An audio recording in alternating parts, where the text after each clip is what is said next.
Capítulo 19. ¿Cómo son físicamente los seres de otros planetas?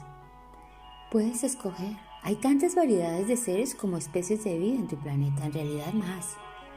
¿Hay seres muy semejantes a nosotros? Por supuesto. Algunos son exactamente como ustedes, aunque con algunas variaciones menores. ¿Cómo viven? ¿Qué comen? ¿Cómo se visten? ¿De qué manera se comunican? Deseo saberlo todo acerca de los extraterrestres. Vamos, dímelo. Comprendo tu curiosidad. Sin embargo, estos libros no se te dieron para satisfacer tu curiosidad. El propósito de nuestra conversación es dar un mensaje a tu mundo. Solo unas preguntas. Es algo más que curiosidad. ¿Podemos aprender algo aquí o con mayor precisión recordar? Eso es en verdad más preciso, porque no tienen nada que aprender, sino simplemente recordar quiénes son realmente. Eso lo expresaste con mucha claridad en el libro 1. ¿Estos seres de otros planetas recuerdan quiénes son? Como podrías esperar, todos los seres en cualquier parte están en diferentes etapas de evolución. No obstante, en lo que ustedes llaman aquí culturas muy evolucionadas, sí, los seres han recordado cómo viven, trabajan, viajan, se comunican. Viajar como ustedes lo conocen en su cultura no existe en las sociedades muy evolucionadas. La tecnología ha avanzado y superado la necesidad de utilizar combustibles fósiles para poner en movimiento los motores de las enormes máquinas que mueven a los cuerpos de un lado a otro. Además de lo que han proporcionado las nuevas tecnologías físicas, también ha progresado la comprensión de la mente y de la naturaleza de lo físico en sí. Como resultado de la combinación de estos dos tipos de avances evolutivos, ha sido posible que los SME armen y desarmen sus cuerpos a voluntad, permitiendo que la mayoría de los seres en las culturas más evolucionadas estén donde elijan estar cuando lo elijan. ¿Incluyendo años luz en el universo? Sí, en la mayoría de los casos sí. El viaje a larga distancia a través de las galaxias se efectúa como saltar piedras a través del agua. No se ha intentado ir a través de la Matrix, que es el universo, sino saltar sobre este. Esa es la mejor fantasía que puede encontrarse en su lenguaje para explicar la física de esto. Referente a lo que ustedes llaman en su sociedad trabajo, no existe como concepto en las culturas de los SME. Se desempeñan tareas y las actividades se llevan a cabo basándose puramente en lo que a un ser le gusta hacer y que considera la expresión suprema del yo. Eso es fabuloso, si uno puede hacerlo, pero ¿cómo se hace el trabajo servil? El concepto de trabajo servil no existe. Lo que ustedes llamarían servil en su sociedad a menudo es el más apreciado en el mundo de los seres muy evolucionados. Los SME que llevan a cabo las tareas cotidianas que deben hacerse para que exista una sociedad y para que funcione son los trabajadores mejor recompensados y más condecorados al servicio de todos. Pongo entre comillas la palabra trabajadores porque para un SME esto no se considera trabajo, sino la forma suprema de autorrealización. Las ideas y las experiencias que los seres humanos crearon alrededor de la autoexpresión, que ustedes llaman trabajo, simplemente no son parte de la cultura de los SME. El trabajo fatigoso, las horas extras, la presión y las experiencias similares autocreadas no las eligieron los seres muy evolucionados, quienes, entre otras cosas, no intentan ir a la cabeza, llegar a la cima o tener éxito. El concepto de éxito, como ustedes lo definen, es desconocido para un SME, precisamente porque lo opuesto, el fracaso, no existe. Entonces, ¿cómo llegan a tener los SME una experiencia de realización o de logro? No a través de la construcción de un sistema elaborado de valores alrededor de la competencia, ganar y perder, como se hace en la mayoría de las sociedades y actividades humanas, incluso y especialmente en sus escuelas, sino a través de una comprensión profunda de lo que el valor real es en una sociedad y de una verdadera apreciación de este. El logro se define como hacer lo que proporciona valor, no hacer lo que produce fama y fortuna, ya sea o no de valor. Entonces, ¿los SME tienen un sistema de valores? Oh, sí, por supuesto, pero uno muy diferente de la mayoría de los seres humanos. El valor de los SME es el que produce beneficio a todos. Así es entre nosotros. Sí, pero ustedes definen el beneficio de una forma muy diferente. Ven un mayor beneficio en lanzarle una pequeña esfera blanca a un hombre con un bate o en quitarse la ropa en una gran pantalla plateada que en dirigir a los hijos para que recuerden las mayores verdades de la vida o en proporcionar el alimento espiritual de la sociedad. Por lo tanto, honran y pagan más a los jugadores de pelota y a las estrellas de cine que a los maestros y a los ministros. En esto están atrasados, dado a donde dicen que desean llegar como sociedad. No han desarrollado muy bien los poderes de la observación. Los SME siempre ven que es así y hacen lo que da resultado. Los seres humanos con mucha frecuencia no lo hacen. Los SME no honran a aquellos que enseñan o ejercen un ministerio porque es moralmente correcto. Lo hacen porque es lo que da resultado, dado a donde eligen que se dirija su sociedad. Sin embargo, donde hay una estructura de valores debe existir tener y no tener.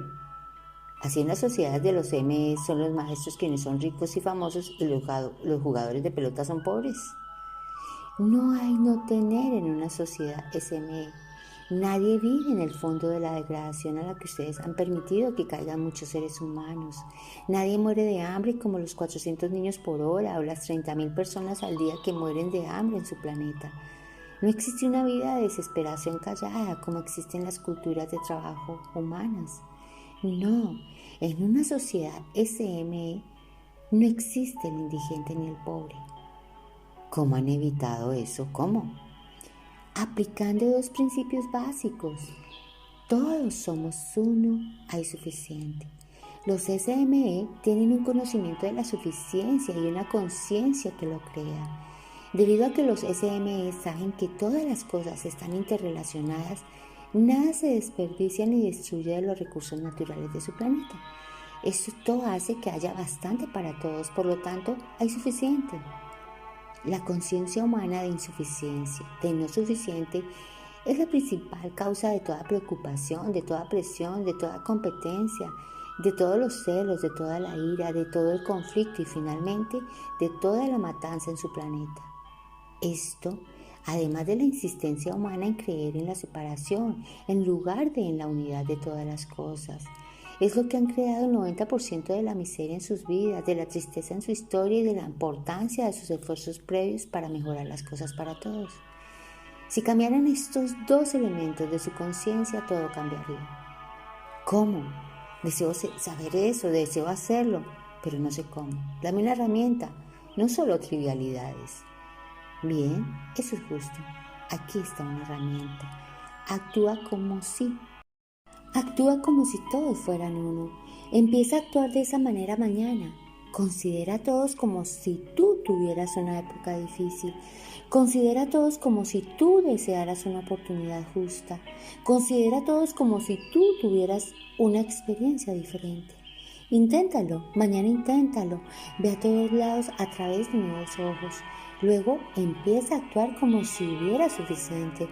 Si tuvieras suficiente dinero, suficiente amor, suficiente tiempo, ¿qué harías que fuera diferente? ¿Compartirías más abierta, libre y equitativamente? Eso es interesante porque estamos haciendo exactamente eso con nuestros recursos naturales y los ecologistas nos critican por eso. Quiero decir que actuamos como si hubiera suficiente.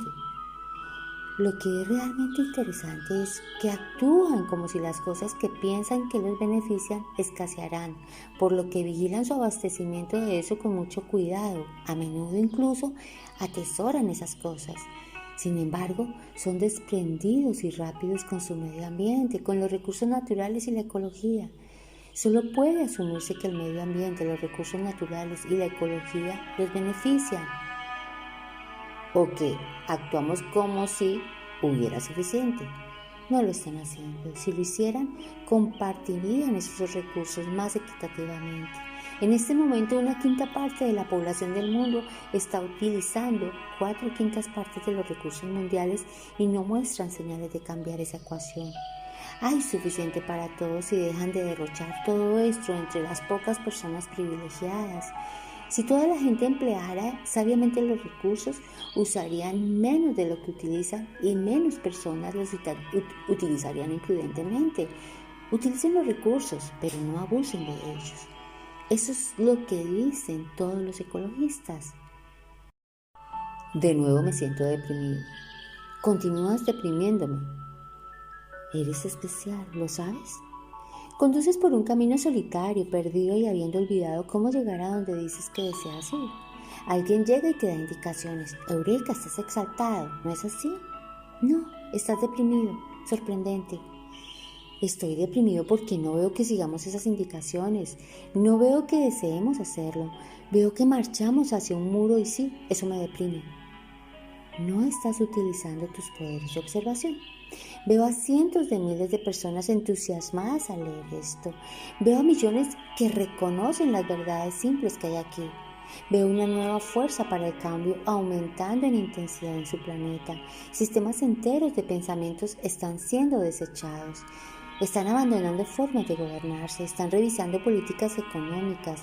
Las verdades espirituales están siendo reexaminadas. La suya es una raza que despierta. Las indicaciones y observaciones de estas páginas no necesitan ser una fuente de desaliento. El hecho de que las reconozcan como verdad puede ser sumamente alentador si permiten que esto sea el combustible que mueve el motor del cambio. Tú eres el agente del cambio, tú eres quien puede hacer la diferencia en cómo los seres humanos crean y experimentan sus vidas. ¿Cómo? ¿Qué puedo hacer? Sé la diferencia, sé el cambio, encarna la conciencia de todos somos uno, ya es suficiente.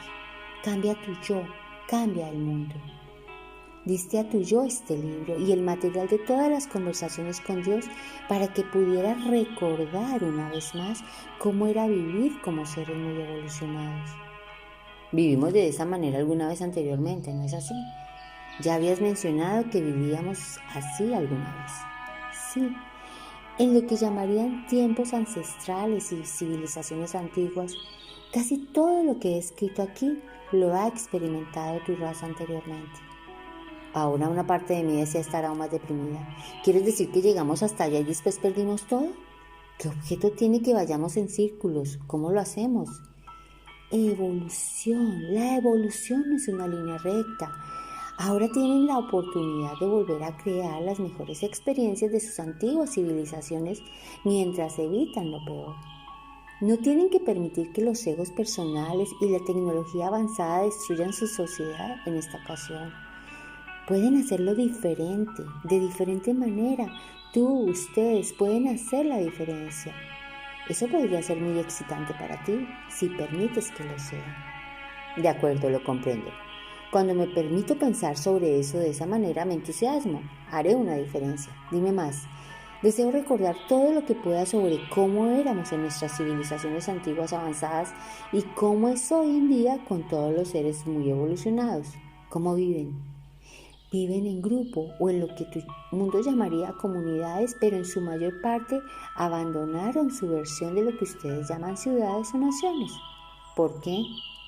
Porque las ciudades llegaron a ser demasiado grandes y ya no apoyaron el propósito del agrupamiento, sino que trabajaron en contra de ese propósito. Produjeron individuos amontonados en lugar de una comunidad agrupada. Sucede lo mismo en este planeta. Hay más sensación de comunidad en nuestros pueblos pequeños y aldeas, incluso en nuestras áreas rurales amplias, que en la mayoría de nuestras ciudades grandes. Sí, solo hay una diferencia respecto a eso entre su mundo y los otros planetas que ahora discutimos. ¿Cuál es? Los habitantes de esos otros planetas aprendieron esto. Observaron con mayor detenimiento lo que da resultado. Por otra parte, nosotros continuamos creando ciudades cada vez más grandes, a pesar de que nos damos cuenta de que están destruyendo nuestra forma de vida. Sí. Incluso nos enorgullecemos de nuestras clasificaciones. Un área metropolitana pasa del número 12 al número 10 en nuestra lista de ciudades más grandes y todos piensan que es un motivo de celebración. Las cámaras de comercio lo anuncian. Es la marca de una sociedad primitiva considerar la regresión como progreso. Ya dijiste eso antes, me deprime de nuevo. Cada vez un número mayor de ustedes ya no hace esto. Cada vez un número mayor está creando de nuevo pequeñas comunidades intencionalmente. ¿Consideras que deberíamos abandonar nuestras grandes ciudades y regresar a nuestros pueblos y aldeas? No tengo preferencias por una cosa o la otra. Simplemente hago una observación. Como siempre, ¿cuál es tu observación respecto a por qué continuamos emigrando a ciudades cada vez más grandes, a pesar de que comprendemos que eso no es bueno para nosotros? Porque muchos de ustedes no comprenden que no es bueno para ustedes. Creen que al agruparse en ciudades grandes solucionan los problemas cuando solo los crean. En verdad que en las ciudades grandes hay servicios, hay empleos, hay entretenimientos que no pueden haber en los pueblos y aldeas más pequeñas. Su error es considerar valiosas estas cosas cuando en realidad son nocivas. Ajá, tienes un punto de vista respecto a esto. Te delataste, dijiste que cometimos un error. Si te diriges a San José, aquí vamos de nuevo. Bueno, insistes en llamar juicios a las observaciones y preferencias a las afirmaciones de hechos y sé que buscas una mayor precisión en tus comunicaciones y en tus percepciones, por lo que voy a indicarte esto en cada ocasión. Si te diriges a San José mientras dices que deseas ir a Roma, ¿es malo que la persona que le pides indicación diga que cometiste un error? ¿Esa persona está expresando una preferencia? Supongo que no. ¿Supones que no? De acuerdo, no lo está expresando. Entonces, ¿qué está haciendo? Solo está diciendo lo que es, puesto que dije a dónde deseaba ir. Excelente, lo comprendiste. Ya explicaste esto con anterioridad y repetidas veces. ¿Por qué continúo volviendo a la idea de que tienes preferencias y juicios? Porque ese es el Dios que apoya tu mitología y me colocarás en esa categoría cada vez que puedas hacerlo. Además, si tuviera una preferencia, eso facilitaría todo para ti. No tendrías que suponer las cosas y sacar tus propias conclusiones, solo tendrías que hacer lo que yo dijera. Por supuesto, no tendría forma de saber qué es lo que dijo, puesto que no crees que haya dicho algo durante miles de años, por lo que no tienes otra alternativa que depender de aquellos que aseguran que están enseñando lo que yo solía decir en los días cuando en realidad me comunicaba. Incluso esto es un problema porque hay tantos maestros y enseñanzas diferentes como cabellos hay en tu cabeza. Estás de nuevo donde empezaste y tienes que sacar tus propias conclusiones. ¿Hay alguna forma de salir de este laberinto y del ciclo de miseria que ha creado para la raza humana? ¿Alguna vez lo comprenderemos correctamente? No hay salida y lo comprenderán correctamente. Solo tienen que mejorar sus habilidades para observar. Tienen que comprender mejor lo que les sirve. Eso se llama evolución. En realidad no pueden comprenderlo correctamente. No pueden fracasar. Es solo una cuestión de cuándo, no de sí. ¿No se nos está acabando el tiempo en este planeta? Si ese es un parámetro, si desean hacerlo bien en este planeta, esto es, mientras este planeta particular los albergue, dentro de ese contexto, será mejor que se apresuren. ¿Cómo podemos apresurarnos? Ayúdanos. Los estoy ayudando. ¿De qué supones que trata este diálogo? De acuerdo, danos más ayuda. Dijiste hace poco que en las culturas muy evolucionadas en otros planetas, los seres abandonaron también el concepto de naciones. ¿Por qué hicieron eso? Porque comprendieron que un concepto como el que ustedes llamarían nacionalismo trabaja en contra de su primer principio guía: todos somos uno. Por otra parte, el nacionalismo apoya nuestro segundo principio guía: supervivencia del más apto. Exactamente, se separan en naciones por motivos de supervivencia y de seguridad y producen justamente lo opuesto. Los seres muy evolucionados se niegan a reunirse en naciones, creen en una nación, podría decir que formaron una nación bajo Dios. Es inteligente, sin embargo, ¿tienen libertad y justicia para todos? ¿Lo tienen ustedes? Tiene razón. El punto es que todas las razas y las especies están evolucionando y la evolución, el propósito de observar lo que les sirve y de llevar a cabo adaptaciones de comportamiento, parece continuar moviéndose en una dirección y alejándose de otra. continúa moviéndose hacia la unidad y alejándose de la separación. Esto no es sorprendente, puesto que la unidad es la verdad final y la evolución es solo otra palabra para movimiento hacia la verdad. Noto también que observar lo que no nos sirve y hacer adaptaciones en el comportamiento suena sospechosamente como supervivencia del más apto, uno de nuestros principios guía. Así es. Ahora es tiempo de observar que la supervivencia del más apto, esto es, la evolución de la especie, no se logra, sino que toda la especie tiene que estar definitivamente perdida, haberse autodestruido al llamar proceso a un principio. Me pierdo. El proceso se llama evolución. El principio que guía el proceso es lo que dirige el curso de su evolución. Tienes razón, la evolución es la supervivencia del más apto. Eso es el proceso, sin embargo no confundan proceso y principio. Si la evolución y la supervivencia del más apto son sinónimos y si aseguras que la supervivencia del más apto es un principio guía, entonces estás diciendo un principio guía de evolución es evolución. No obstante, esa es la información de una raza que no sabe que puede controlar el curso de su propia evolución. Esa es la afirmación de una especie que se considera relegada al estado de observador de su propia evolución, debido a que la mayoría de la gente piensa que la evolución es un proceso que simplemente continúa, no es un proceso que está dirigido de acuerdo con ciertos principios. Por lo tanto, la especie está anunciando, evolucionamos por el principio de la evolución. Sin embargo, nunca dice cuál es el principio porque ha confundido el proceso y el principio. Por otra parte, la especie que comprende con claridad que la evolución es un proceso sobre el cual tiene control, no confunde proceso con principio, sino que conscientemente elige un principio que utiliza como guía y dirige su proceso. Eso se llama evolución consciente y su especie no ha llegado allí. Esa es una perspectiva increíble. Por eso le diste a Barbara Marx Urbar ese libro. Como dije, ella lo llamó Evolución Consciente. Por supuesto que lo llamó así. Yo le dije que lo hiciera. Me encanta. Entonces, me gustaría regresar a nuestra conversación sobre los seres extraterrestres. ¿Cómo se organizan estos seres muy evolucionados si no es en naciones? ¿Cómo se gobiernan? No utilizan la evolución como su primer principio guía de evolución, sino que crearon un principio basándose en la observación pura. Solo observaron que todos son uno e idearon mecanismos políticos, sociales, económicos y espirituales que apuntalan en lugar de debilitar ese primer principio. ¿Qué apariencia tiene eso? Por ejemplo, en el gobierno. Cuando solo hay uno de ustedes, ¿cómo se gobierna a sí mismo? Repítelo, por favor. Cuando eres el único que hay, ¿cómo gobiernas tu comportamiento? ¿Quién gobierna tu comportamiento? ¿Quién fuera de ti?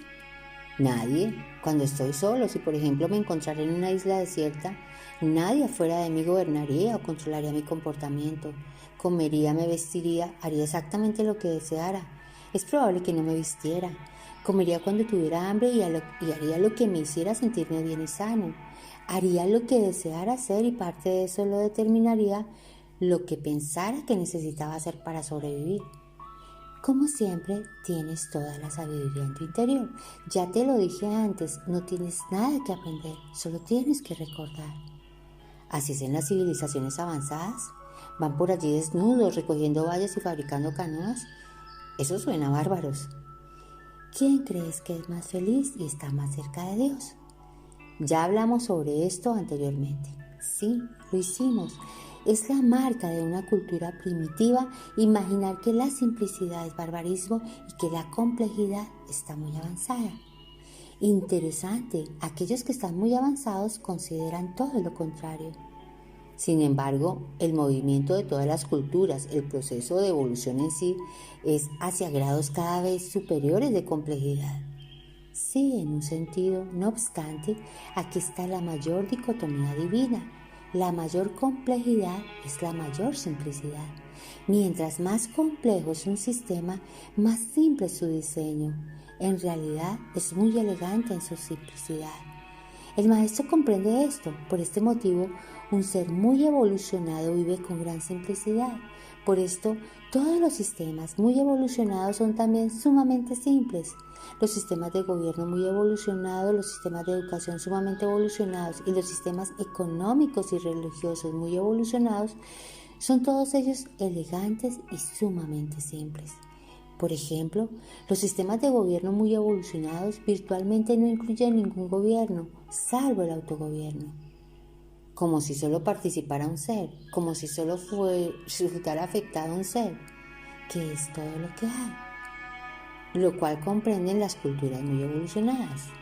Precisamente, empiezo a reunir todo ahora. Bien, no nos queda mucho tiempo. ¿Tienes que irte? Este libro se está alargando mucho.